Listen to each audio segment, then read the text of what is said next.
Divyank Turakhia has been the youngest billionaire of India.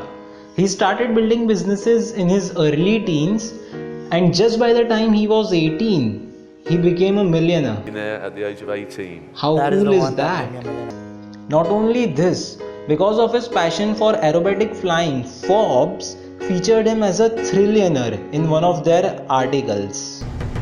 What could be more fun than hanging a plane upside down and doing loops and spins? It gets you going.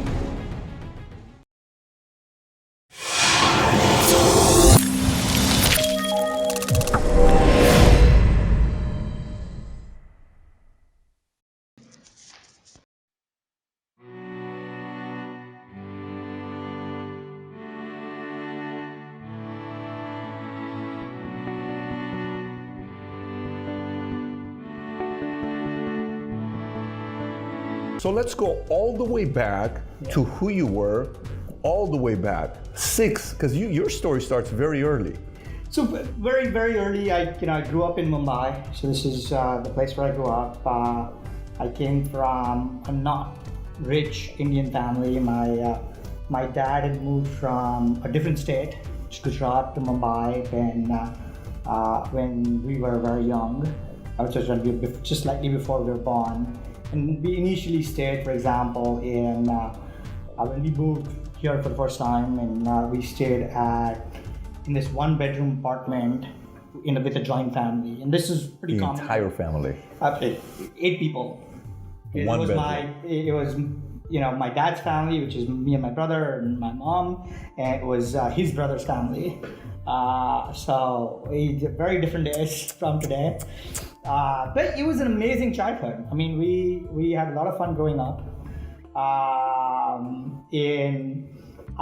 really started dabbling into technology around the time that I was about 8, and initially on the hardware side, and then on the software side, where I started programming when I was 8 or 9.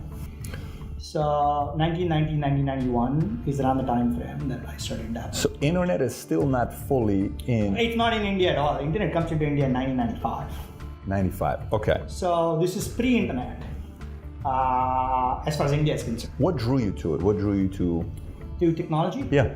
So I think a lot of what we've achieved, both me and my brother independently, we can attribute that to our parents. And one of the things was growing up, we didn't have money, but my dad's hobby was collecting books. So we grew up with a whole lot of books in our house. And I mean hundreds of books. So he used to spend all the money that he saved up, he used to spend on buying more and more Wow. books. So we interestingly had hundreds of books at home in this tiny apartment, and we didn't have cable TV. We had TV, but all the good stuff was on cable TV, so we didn't have the good stuff. So for entertainment, all we did was read. And like every other 8-year-old, I used to love playing video games. And one of the days, my dad came to me and was like, "Hey, do you want to kind of get better at playing these video games?" So I was like, "Sure." And my dad's not tech at all, so you need, I don't know where he came up with this from, but his idea was, look, if you knew how to code the games, or you knew how the games worked internally, then you'd be better at playing them. And I bought into that logic. He's saying this to you. He's saying this to me. And so he buys me a bunch of video game programming books, and I get hooked. And I start game programming, and my brother starts game programming when we were in school. And one thing leads to another, and that's all we do. We spend literally all of our waking life now coding. And we didn't even have a computer at home, so whatever computer we could get access to. So in the school computer lab, we used to spend our lunch breaks there, our free periods there, after school hours there. The computer teacher really liked us. Because she loved the passion, she let us do whatever, which is awesome. Eventually, when I was 13, I ran in this was 1994, I ran a bulletin board system in India, and this is pre-internet. So if you think about pre-internet in the US, your CompuServe and your FidoNet or something like that, where I started a very small BBS, which eventually, when the internet is comprised of BBSs kind of connecting to each other. If you look at the history of the internet. So So when the internet came into India in 1995, I was 14. I knew everything about it because I ran a BBS, and hence I could start freelance consulting for large corporates where they paid me what I felt was a whole bunch of money. What they felt was no money at all. Here. So what ended up happening was I started consulting some of the largest companies here. At 15? At 14 and 15. I did that till I was 16. You know, the funny story, what ended up happening was around that time, the internet had just come in.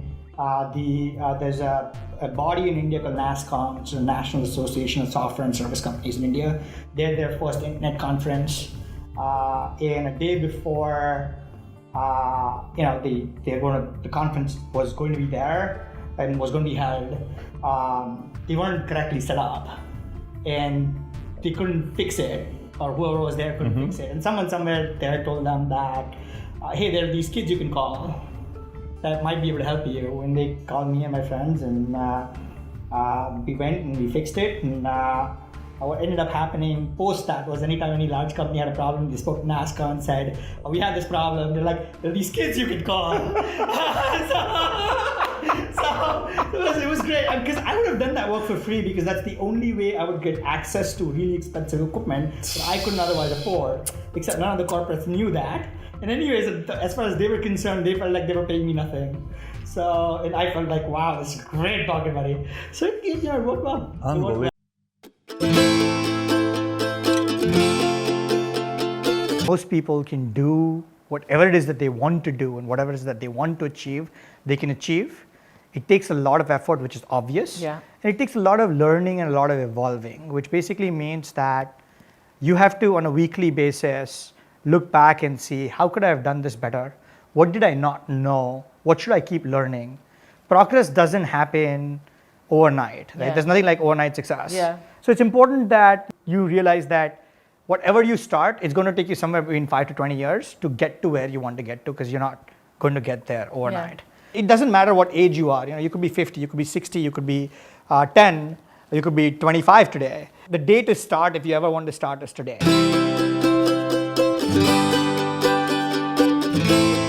I've been told many things. Here's one of the advices, that there's a lot of bad advice that you will get in your lifetime as an entrepreneur. A lot of it. And you'll generally get it from people that love you the most, right? Because they have your best interest at heart. They're close to you. They're afraid for you. They're more concerned about you. Only you know enough about your industry segment because you spend more time on it. If it's a random tukka, that is completely separate, right? If you don't know enough about something, then please go learn enough about it before taking a decision. So every decision needs to be risk evaluated completely. So you need a lot of data points before you say, yes, I'm sure that this is going to be okay. But then you get lots of bad advice. One of the biggest bad advices you get generally as an entrepreneur is, if you're starting a company in that space, but there are so many companies in that space. If there are so many companies in that space, it's because there's money in that space. That's the reason that there are so many companies in that space. If there's nobody in that space, it's generally because there's no money in that space. Please don't start there, right? So I'm not saying that you won't get advice. And some of the advice that you'll get will be very good advice. Some of the advice that you learn about will be from the reading that you do and the learning that you do. You have to evaluate at every point of time what makes sense.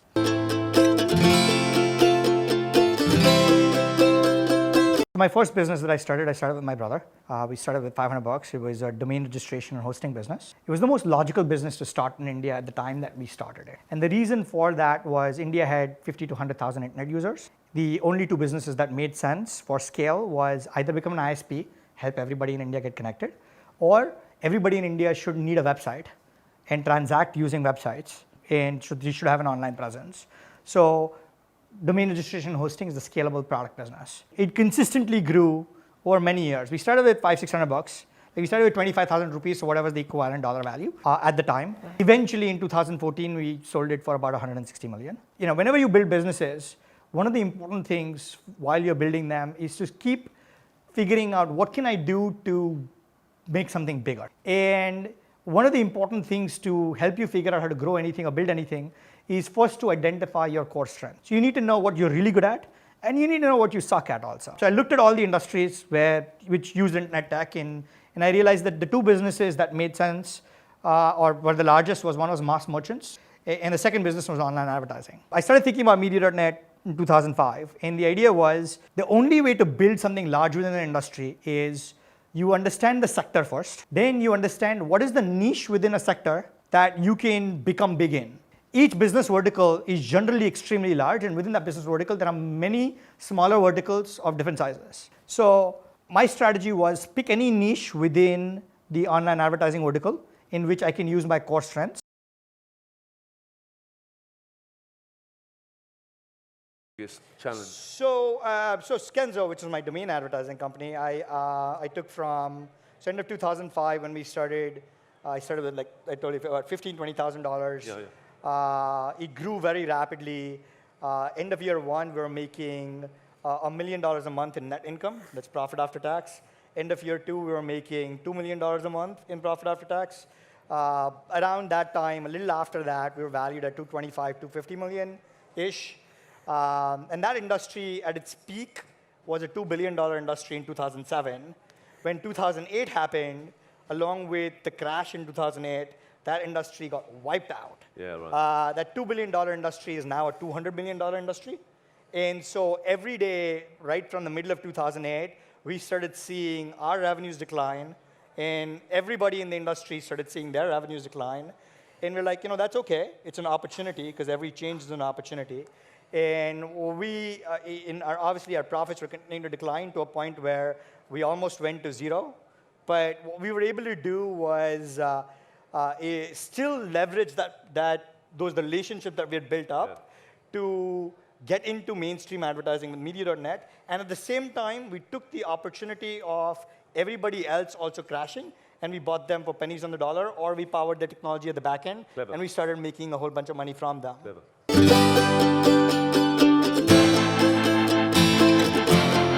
Me and my brother, initially when we started, we did everything together, and we're still very close, and we'll always continue to be.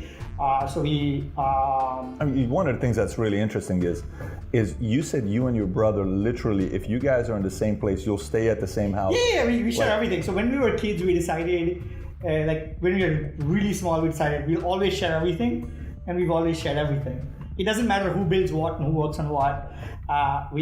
In our minds, we co-own everything, and we'll always continue that. Because it's kind of tough with girlfriends, though. I mean, when it comes to some girlfriends, right? You got to cross the line. No. Yeah. So when I say share everything, that does not include girlfriends. I figured that.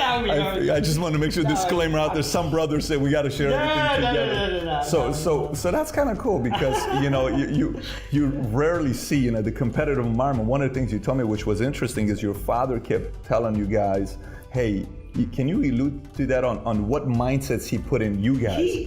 I think he was, it came down to you will always support each other, and that was the environment we grew up in, and again, great parenting, I think, and right from the beginning, we were always two of us against whatever came our way. That. Yeah, like you that. guys were that close. We still are that close. That's unbelievable. We share all our houses around the world. Beautiful. If we're in the same city, we're in the same house. So we started. So when we started together, small startup, two founders. We obviously did everything together. We ran the same departments together. When that scaled from 20 people to 50 people to 200 people, we started running different departments because it didn't make sense to obviously spend time on the same thing. Then we started running different products. And then around 2005, when I started my domain advertising business, I didn't intend to run it by myself, but it started scaling so quickly that I didn't have time to run the primary domain registration hosting business that was growing every year and was doing really well. So he started running that full time. I started running the domain advertising business full time. When I started the business, end of 2005 with 15 people, by end of 2006 I had 100 people on the project, and it became the fastest growing company worldwide in the domain advertising industry segment. And then since then we've worked on different businesses, but like I said, we do share everything, so it doesn't matter what I do or what he does. I think that'll be a forever constant. That's great. Because it's a separate side story where now I suddenly had a week of nothing to do. So I'm like, now while she's reviewing my deal with somebody in her team, Since I had nothing to do, I decided to learn how to fly helicopters that week.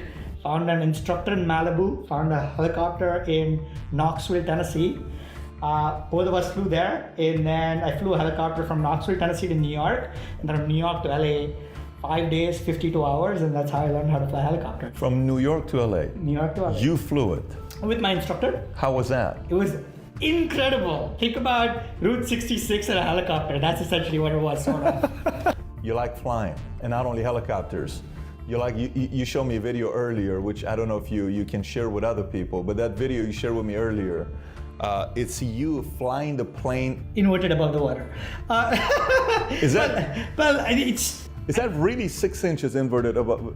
I mean, like I haven't gone out with a measuring tape, but it looks like unbelievable to me. While you're going 140 miles an hour. Nautical miles, so slightly more in terms of normal miles.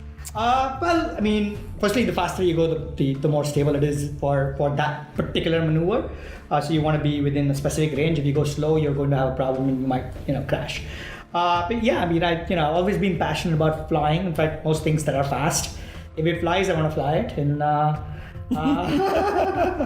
have, I've been fortunate enough where over time I've built up resources that have allowed me to try everything. So, paragliding and trikes and helicopters and single-engine planes and multi-engine planes and jets and aerobatic planes. I think I've flown like maybe 50 different kinds of things in terms of planes. 50 different kind of planes. Yeah.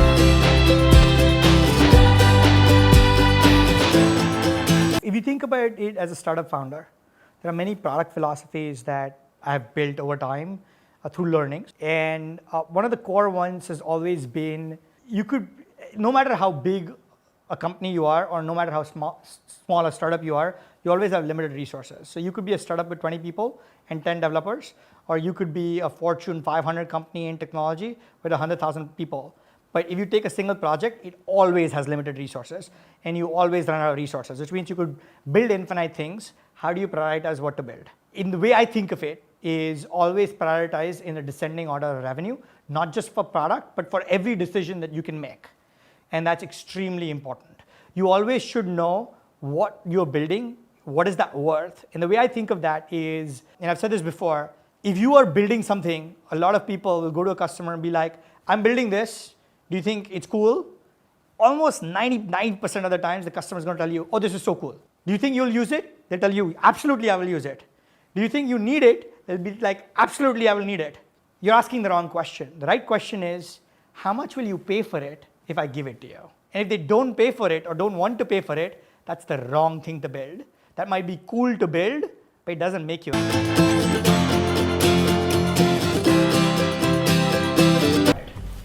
It doesn't matter what age, whether you're 5, whether you're 10, whether you are 18, whether you are 50. Okay. Right? Whether you're 60. If you really, really love doing something, that is what you're passionate about, that's what you're going to spend time doing, and you don't mind spending that time doing, that's what you should do. But before you do that, because a lot of people will be like, look, I don't know what I'm good at yet. And that's what school is for. It gives you exposure to so many different aspects and subjects that it'll help you figure out what you like and what you dislike. And because I got lucky when I found what I loved doing when I was young. So if you look at my school scores, I was an average student because in the subjects that I liked, I was top of the class. In the subjects that I didn't like, I was the bottom of my class because I didn't care about it. I didn't really want to excel at it, right? You have to find what you love and then spend up the rest of your life doing that, because it's going to take a lot of effort. You're going to fail lots and lots of times. Everybody fails, everybody stumbles, everybody falls. It's what we do with our interim failures that's going to determine whether you're going to be a winner or not a winner.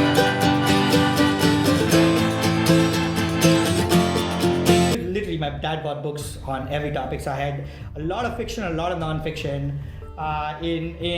It's obviously been a very long time, because you're now talking about when I was 7, 8, 9, 10, 11, so decades ago. At that point, I think the books that I really liked I loved Anthony Robbins, and obviously he's still really good. And Sure. Oh, yeah. I recently read his latest book, which is also great. But yeah, he there was all the classics, so like Think, Grow Rich, and it was Rich Dad Poor Dad, and it was a lot of the classics. And along with the classics, there were books on literally every topic. I had lots of biographies on companies like IBM or McDonald's or Microsoft, or we had books on literally everything. I mean, from business to non-business to people to history. And you're reading this at 8, 9, 10 years old.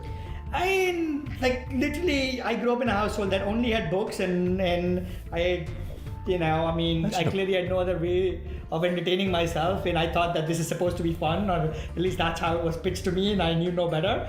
And I read a book a day, maybe 2 books a day, and that's all I did. And obviously that helped a lot, and that hasn't changed, right? I mean, obviously as you grow up, you get more focused about what you read, because you realize the more you read, the more you realize that you can never know everything. So you have to focus on the things that you really want to focus on. Today I spend maybe 800 to 1,000 hours reading a year. Which Not just books, it's just anything you read. Total reading. Got Just it. reading online, reading news, reading trade journals, reading about some tech, reading books. So I still read books in Sure. the same form. But I realized, and then I realized that books have 200-300 pages. They don't need 200-300 pages. But if you basically made a 20-page book, people wouldn't pay as much for it. Oh, by the way, that's an interesting idea of 20-page book. Can you imagine that? I clip notes for everything, right? But that's how I read it then. What I do is I pick up the book and then I flip read it. And because I'm reading 5 or 10 books, I cover that concept repeatedly. I don't need 7 examples to tell me the same thing, and nobody does. If you really are interested in it, because they're a good read sometimes, the stories are amazing. Great, read it. But if you don't have the time, you can just understand the concept. If you understand the concept, flip over, and you read fast.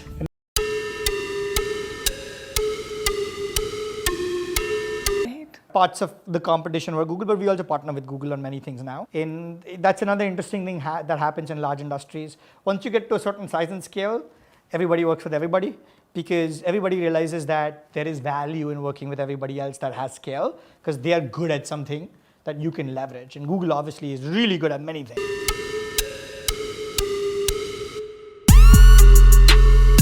I'm a big education guy. So, and by education, I don't, because the word education is kind of messed up now because when people talk about education, they're like, oh, schools are so expensive and I'm spending all my money there, I'm not getting a return. I don't mean education in that form. And I think schools are great. And at least in India, they're a lot cheaper. I think by education, I mean learning. If we can run more and more government programs, and there are many already, which have a very large population, so it takes time to solve the problem. But if we can figure out how to use technology in smarter and smarter forms to make it cheaper and more efficient to teach these people skills, because we have an incredible asset. We have more people than most countries. Now, when you have more people, you can do more with them because they can produce more economic value. But they can produce more economic value if they have skills to produce more economic value, because they've been taught those skills. I mean, I didn't grow up knowing everything. It took me a long time to learn stuff, but it's because I had access. And even though I didn't grow up rich, I still had more access than several people do in slums. The more access that we can create for at least the people that want to learn and have that passion, because lots of them do, right? If we can figure out how to grow that, then it's a multi-generational change, right? Because if one generation educates itself, learns, gets itself out of poverty because now they can make a whole lot more with the knowledge that they have, then their next generation and their future generations are going to be incrementally better. And hence, over a longer period of time, we will do much better. And that's the right way to solve for it. And it's a huge resource that is highly unutilized or underutilized at this point in India, because imagine if we had all of the billion people educated and can create economic value. We would almost instantly be, from an economic standpoint, way better than almost all other countries, just because of the sheer number